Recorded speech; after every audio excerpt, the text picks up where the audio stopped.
Hi, everyone. Welcome. Thanks for being here today to our advocacy training series, 2021 Trends in Digital Advocacy. We'll give folks another minute to join from the waiting room and we'll go ahead and get started. Thanks for being here.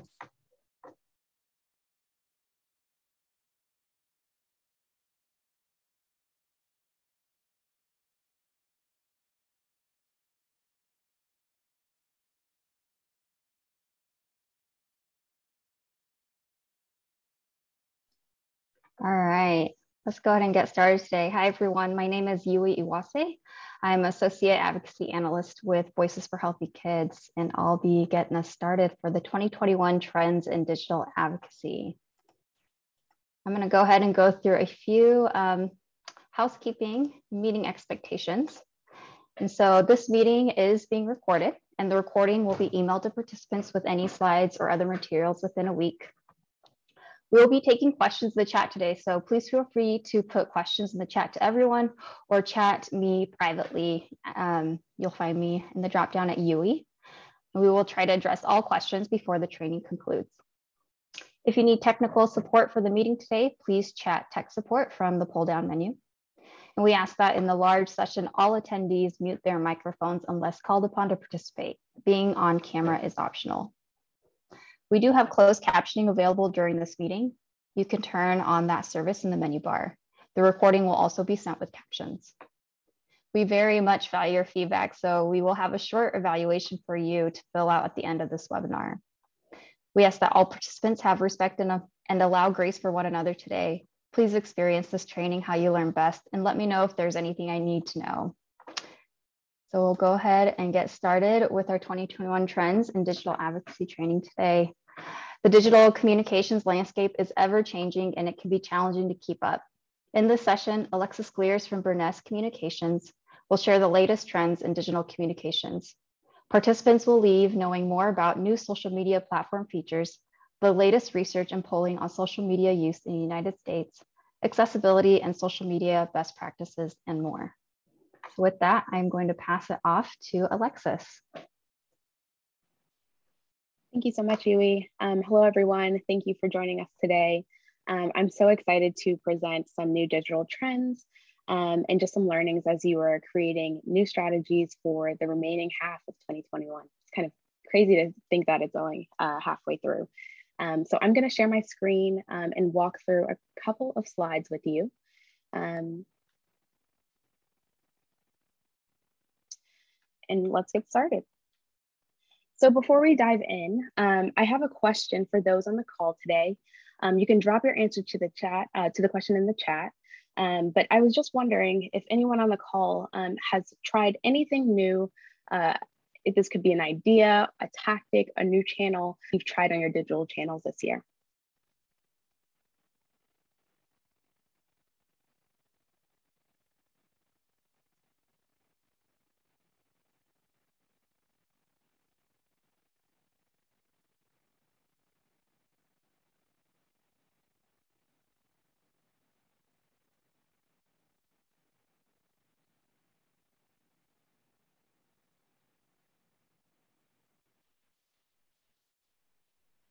Thanks, Bobby. So you've started texting links with your website for information. I think that's a really interesting trend that we're also seeing. SMS or just texting our constituents or subscribers, advocates, and things like that. That has become, pretty a new trend that folks are trying out to reach their audiences in different ways. We're not going to cover SMS or texting today, but it is something that you guys should think about incorporating if you're trying to get folks to, pay attention to something or want them to take an action like donate or volunteer or register for something. So glad to see you guys are trying that out. Podcasts. Thanks, Francesca. Webisodes. We're going to talk a little bit about audio and podcasts today too. So I'm glad to see that you're trying that out as well. New series on YouTube. We're going to talk about YouTube too. Stephanie, this is really interesting. It's campaign takeover. I see a lot of folks really paying attention to creators, and the platforms are really giving more power back to creators on social networks as well. So it's interesting that you guys are incorporating that into your strategy as well. And Valerie, yes, we're going to get to TikTok. Can't have a social media trends conversation without including TikTok as well. Awesome. So thank you guys for sharing your thoughts and new ideas and tactics. I think that at the top of the year, it's always like a new and fresh start to try something new. Switching up, traditional tactics that you've done in the past and thinking about what has worked well over the past year. And as we are, in the middle of this year and thinking about what's really worked for the first half of the year and trying new things to maybe reach our audiences in different ways or accomplish a new goal towards the end of the year is really something to start thinking about right now. So we're going to talk a little bit about, some research and benchmarks that you guys can take into account as you guys are making these strategies. We're going to talk about accessibility, which is a huge trend that we've seen over the past couple of months. And then just some, in case you missed it, type of trends that you guys should just be paying attention to. So first, as I mentioned, we're going to jump off with new data and benchmarks. So the first report that I want to bring to your attention is a Pew Research social media report that came out earlier this year. This is a really great resource because, as you all know, the social media networks do not provide us with a lot of information about who's using our accounts, how they're using them. But Pew actually did a study that really looked at global or national trends and how we as Americans are using these social platforms.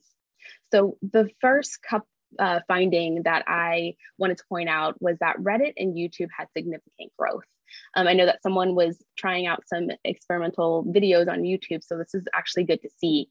On the chart on the right, as you can see, YouTube is in red. And so from 2017 to 2021, you can see that social media usage of this channel has increased a lot over that period of time. Also, Reddit is a little bit further down. It's actually the second to last, but it's like in that grayish, brownish color. You can also see from 2019 to 2021 that usage of this channel has grown significantly. And when you think about how people are using those channels, they're really looking for how to do something. So I use Reddit a lot for if I want to see if anybody else has done something that I'm interested in doing or has tried a new product or has had an experience with an organization or a brand. I also look to Reddit as another way to learn more about a particular topic. So Ask Me Anythings, or AMAs as they're called on Reddit, are really popular ways that organizations have been using that channel to really explain a perspective or a point of view from an expert in a field. We saw a lot of this around the coronavirus last year, where public health experts were really going to Reddit to really answer a lot of the questions that people were having. So, what is social distancing, or how many masks should I be using? Should I be double masking? And in real time, folks were getting answers to their questions. So I really like to see that Reddit is, increasing usage in that way, and how nonprofits can really take advantage of that platform for that purpose. And on YouTube, it's a very similar field where you're looking at videos. You may not want to read a full article or find information from various sources. You kind of just want everything all in one place in one video that's going to tell you exactly what to do. So a lot of nonprofits are flocking to YouTube as well to really share information about a particular topic, subject, or demonstrate their expertise, or even storytelling, on that channel to really help visualize some of the concepts that they are describing or sharing online. So another key finding from this report is that Facebook is slowly plateauing. As you can see in the chart on the right, from 2012 to 2016, we saw a major growth on this channel, and it's still considered one of the largest platforms, or one of the largest platforms that has the most active users. But as you can see, like in 2016 through 2021, it's really plateaued. We're not seeing as many people go to Facebook. We're not seeing as many accounts being created. So it's really a shift that has been happening for a long time in the making. And I think all this is, really here to say for you and your strategies is that, it's not really seeing a lot of growth. So we should, not necessarily get rid of our Facebook account altogether, but in the next couple of years, we should just reevaluate, how we're using this platform. I'll talk a little bit more about who's actually on this platform in a minute, but let me jump down to Instagram. So Instagram, this boom has been significant ever since 2012. So we're seeing a lot of people create new Instagram accounts. We'll talk a little bit more about Instagram later. But one of the key findings from Pew is that Hispanic and Black Americans were more likely to join that platform or have an account on this platform compared to other users. So if that is one of your target audiences, like one of your goals is to reach Hispanic or Black Americans, Instagram might be the channel to do so. There's a lot of new features and content and nonprofits that are on that channel, and it's taking advantage of the reach and the demographics on that channel as well. And finally, we kind of knew this from the beginning, but LinkedIn has always been a more white collar platform. So this kind of proved our assumptions. LinkedIn is more for folks with higher levels of education. Not to say that folks who are not looking for like gig economy jobs or other type of employment are not on that channel, but users who are using this platform are more likely to use have a higher level of education compared to other platforms. So the next report, I just want to give you some key findings are about M&R benchmarks. This is a report that comes out about every year, and it's really great for nonprofit organizations who want to have some data to kind of back up their digital tactics. So there's tons of great information in here about digital advertising, email marketing, social media, and really just kind of giving you a sense of like where you stand compared to other nonprofits. And it not only just breaks it down by just, what is the industry standard for nonprofits, but it also breaks it down by, size of your organization and even field. So thinking about like your verticals, environmental organizations, public health organizations, et cetera. So you can kind of get a good sense of like how your digital channels are comparing to others. In this year's report, they always do like a really neat theme, and this time is around news and newspaper editorial style. So it's kind of cool. There were two key findings that I wanted to share with you guys. So nonprofits are sending more emails. So this is looking at 2020 data, and starting in March 2020, folks were sending more digital communications to their audiences than usual. I believe this is because we were not in person. So there was less emphasis on in-person events. And so nonprofits had to use a digital channel to communicate with others.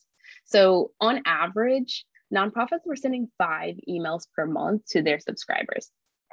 I think about some of the partners that I work with and how frequently they send emails to subscribers, and it's a lot less than that. So we often do a monthly newsletter or a quarterly newsletter, but it seems from these benchmarks that nonprofits are really, sending more emails than we initially thought. This could be, ask for donations or to do something. This could be around a legislative event, but they're finding more opportunities to keep in touch with their subscribers than just that one monthly email that they send per month. So there's a lot of room to keep in communication with your subscribers than we previously thought. And then the second finding is just that nonprofits that engaged in COVID-19 response, so a noticeably higher growth in one-time giving revenue. So basically this is saying that folks who talked about their COVID response were more likely to get a donation. So I think that, this is just something to keep in mind as if you are doing work around COVID, to communicate that work to your audience, because that might result in more revenue. The next report that I just wanted to point out is just around Hootsuite's 2021 Global Digital Overview. So I think the Pew research data provided us a good snapshot of how Americans are using social channels, but the Hootsuite 2021 Global Digital Overview is another great report to see how globally folks are using social channels. So a couple key findings from this report. Almost about 60% of the world's population is now on digital, and we use the internet about 7 hours per day. That's a lot of time that folks are spending online looking at blogs and articles and scrolling on their social feeds. So people are spending a lot more time than they previously had to online compared to previous years. In addition, baby boomers are one of the fastest growing audience segment, both Facebook and Instagram. So I mentioned earlier that Facebook is kind of plateauing, but we're seeing some growth within this specific audience on Facebook and Instagram. So if baby boomers is part of your strategy, or you want to reach out to this audience, you might want to consider Facebook or Instagram to do that. This was probably the most fascinating piece of this entire report, but more than 98% of users of any given social media platform use at least one other social platform. So it's kind of like, duh, I knew this, but I have a Facebook, I have an Instagram, and I have a Twitter. But knowing this and knowing this fact allows me to figure out which channels that I should prioritize. I think when we first started developing social media content and social media platforms for our organizations, we wanted to make sure that we had a presence on every single channel to reach as many people as possible. But now that we know that if I have a Facebook account, I most likely have a YouTube account, right? So I don't need to also have a Snapchat and a TikTok and a Pinterest to reach me. You can either reach me on Facebook or you can reach me on YouTube. You're likely to reach me on either one of those channels, and I'm more likely to see your content. And then it searches for TikTok with a space and without a space were treated the same. It would have been the third most common search term on YouTube. So that's really interesting if you're thinking about how people are searching for TikTok content that aren't necessarily on that channel. So I am not on TikTok, but I do find TikToks through Instagram and YouTube, and that's the best way I know how to find the content.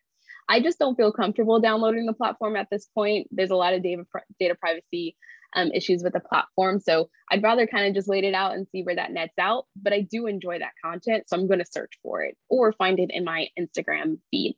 So it's interesting to see that other people are doing the same. They want to look at TikTok content, but they may not feel comfortable, or they may not have access to download the app to watch the content themselves. So now we're going to talk about accessibility. The World Health Organization stated in 2021 that 2.2 billion people have a visual impairment or blindness, and 466 million people have auditory impairment or hearing loss. So it's really important to keep these folks in mind as we're creating digital content. And we haven't been doing the best so far. So here is a tweet by, ironically, the World Health Organization that they shared on their digital channels. You can read the tweet on the left.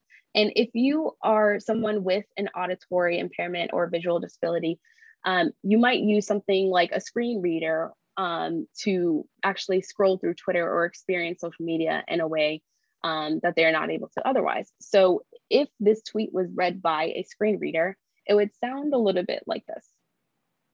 World Health Organization WHO.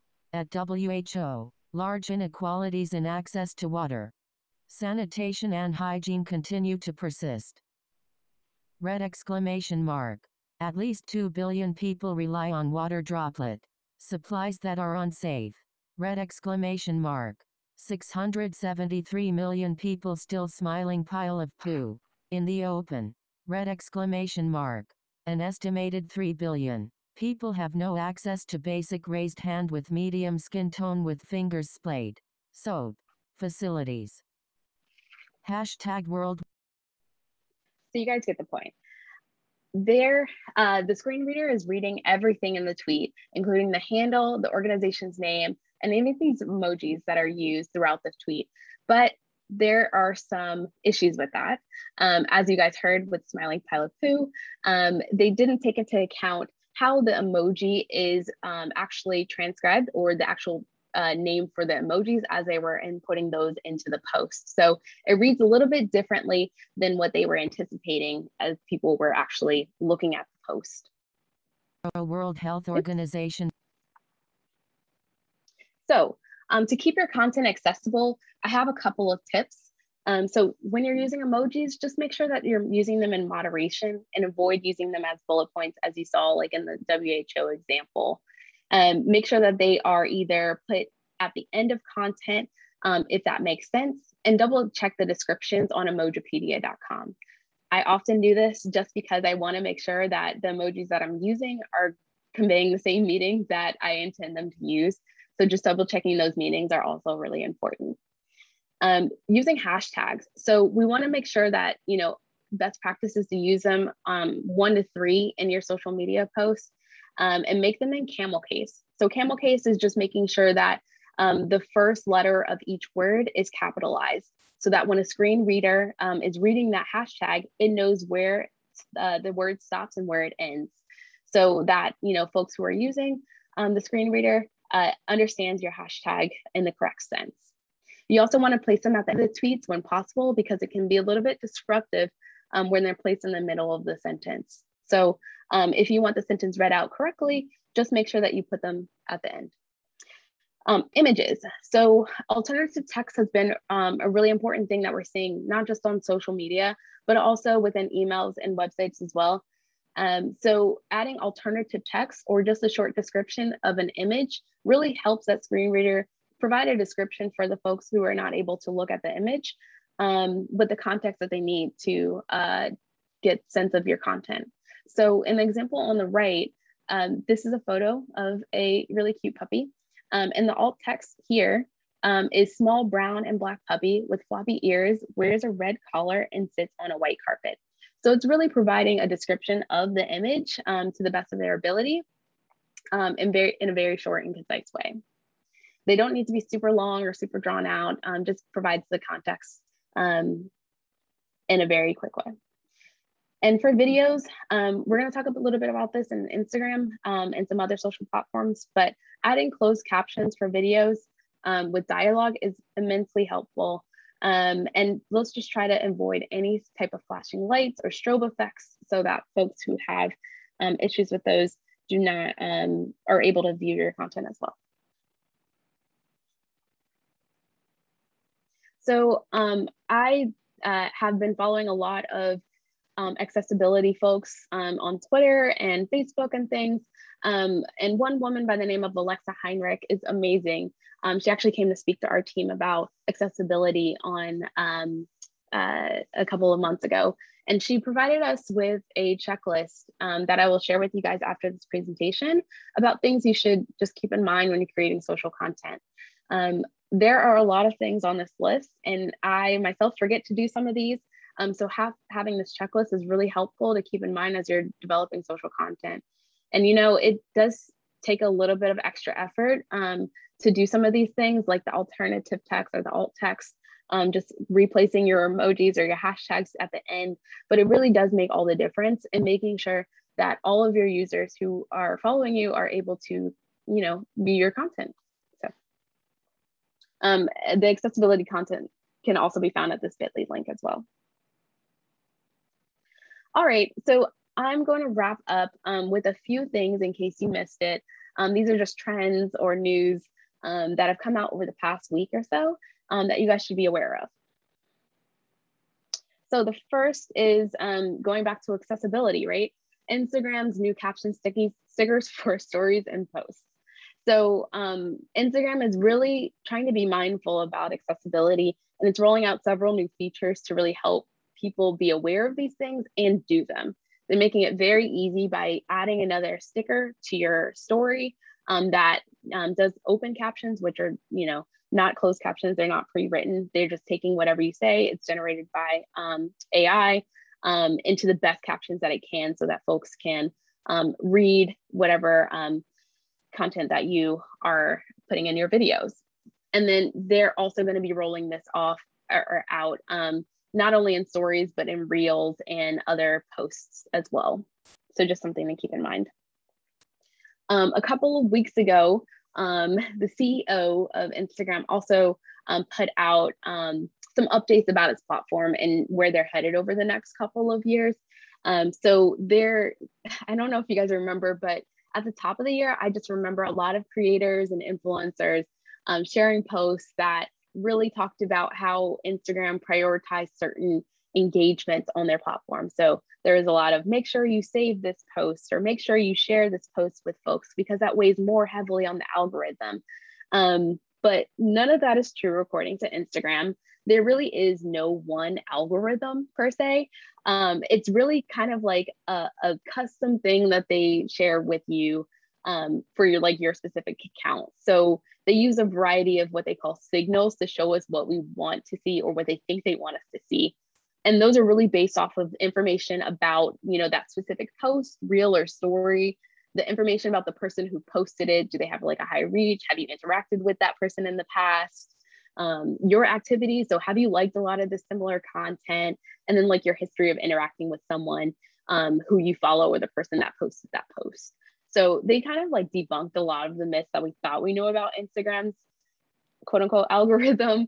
But really the point was that you can kind of make Instagram what you want it to be just based off of your interactions and how frequently and how you use the platform. On Twitter, we've been noticing that images are appearing a little bit bigger. And this is really great for folks who are used to using full-size images and don't like this cutoff size that they've been using in the past. Well, now you're able to see full-size images in your feed. This is really great if you have a lot of landscape images, a lot of really great photos that are horizontal or just need some extra space. But just wanted to share with you guys that this is now a normal and you're able to show images the way that they're supposed to be. As we saw with, all the stay-at-home orders over the last year or so, we noticed that live trends or live streams were a new trend. And as we, go back to, whatever this new normal is, we're going to notice that live streams are going to continue to be there. So if you do start to do in-person events or have videos or some type of Facebook Live or Instagram Live where you're streaming stuff to folks, just make sure that you are continuing to do live streams because folks may not feel as comfortable with going back or attending your event in person. So we just want to make sure that they also have the opportunity to participate or join in with whatever event that you are sharing. Videos will become priority content. We're seeing a lot of news come out from social platforms about their emphasis or new emphasis on videos. Instagram recently let us know that, it's not just a photo sharing app that it was, when it was created a long time ago. They're coming out with Reels and Instagram Live and videos. So there's a lot of different ways that you can create really quick content or really quick videos on that channel. And they're going to be emphasizing that a little bit more.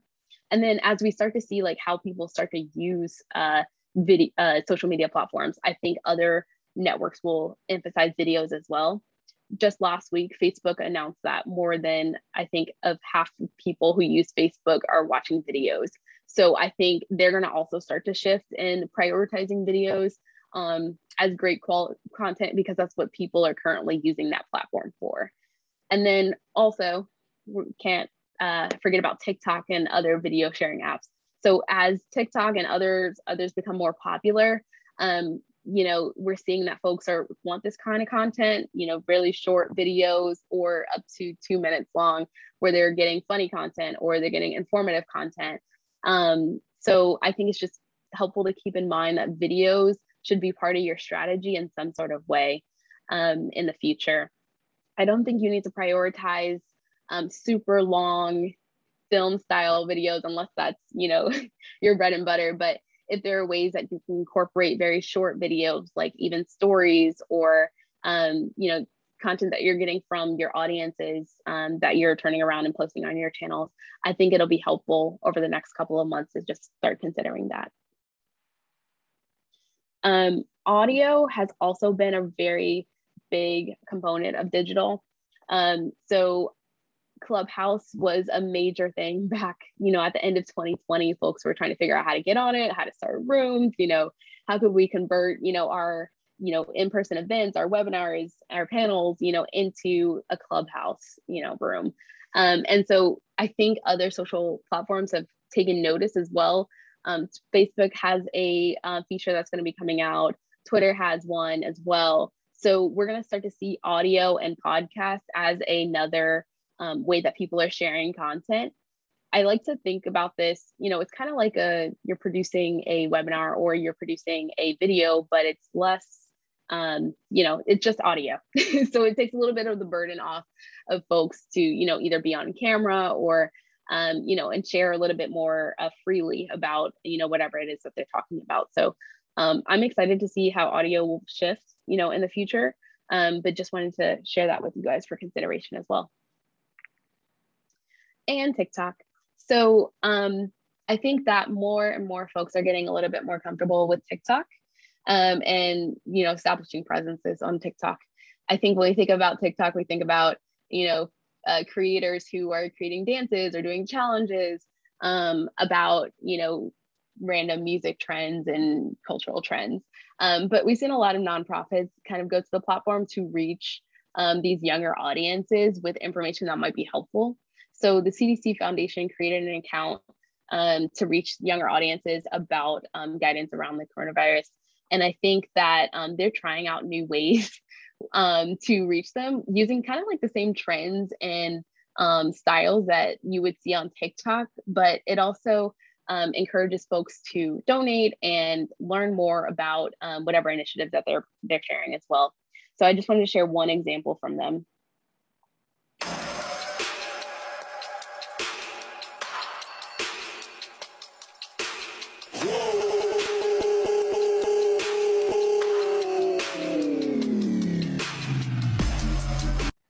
So it's really interesting because we think about TikTok as a platform where you're watching videos about things. But there's a new functionality where you can swipe up to donate. So this could be interesting if if fundraising is one of your goals for 2022 or the rest of 2021, and you want to get folks on this channel to donate, you can try out that new feature.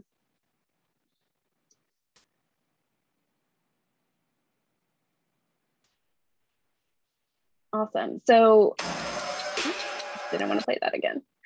So I just wanted to open up, the floor to these two questions.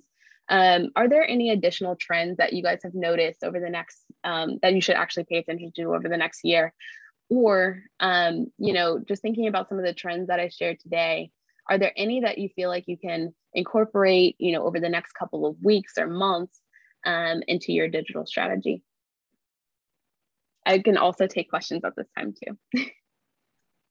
Yeah, thanks, Alexis. And if folks want to put any responses of those discussion questions in the chat, feel free. But we did have one come in through the chat that was asking, if one were to select multiple platforms, which would be the best ones today? And it says of any or all ages. Yeah, I think it really does depend on, what your goal is and who you're trying to reach. I know that's a little bit of a cop-out answer, but I really think those two questions are really important when you're thinking about where do I want to spend my time and investment into those channels, because it can be a lot. I like to think that most of our partners have a Twitter account because it's very easy to create content there. It's pretty low bar. You can do text only posts. You can share links to articles. But then again, it is a fast moving channel. So you do have to create a little bit more content on that channel to keep up with the ever flowing feed. So, compared to Facebook and Instagram and some of the other channels where you may only have to post like once per day, we do recommend that you post at least like 2 to 5 times per day on Twitter, just to keep up with the kind of flow of that channel as well. So I think, if you had to choose like one, Twitter would be, a kind of a safe bet as opposed to some of the other ones. But if you are wanting to reach, a younger demographic, or, you have a lot of great creative content, you can consider Instagram as well. I see a lot of nonprofits using stories and videos posts on that channel. And you know, I really like how creative folks are being with the different formats of posts. On that channel, we've seen a lot of like explainers with the carousel option where you're sharing a question or a common concern, and then you're kind of breaking it down with each slide. That's really popular with nonprofits right now, and using stories to communicate issues or actually engage folks. So you can use quizzes, you know, polls, you know, solicit questions or answers to a question. And then there's a lot of live features as well. So if you wanted to go live on Instagram, you can do that as well, where you can't really do so on Twitter. So those are the two that I tend to favor, just from an organizational standpoint. So I hope that helps. Thanks, Alexis. And Hannah says that they're interested in creating video content, but finding it to be a heavy lift. Yeah. Is sharing video content created by others just as beneficial? I think so. It's interesting that you mentioned that, because they are, I think some of the platforms are thinking about how they can involve creators more. So TikTok, for example, just recently announced a new way that they are allowing brands to basically boost posts from creators. So if you saw, you know, a post that was really great about, you know, how to social distance from a TikTok creator, you can kind of boost that to your followers or share that with your followers. And while you're, you know, one, giving that creator a little bit more, you know, clout and reach, you know, because you're sharing it with your audiences, but also giving them credit as well. So I think that there's this in the future, there'll probably be a little bit more emphasis on like sharing content.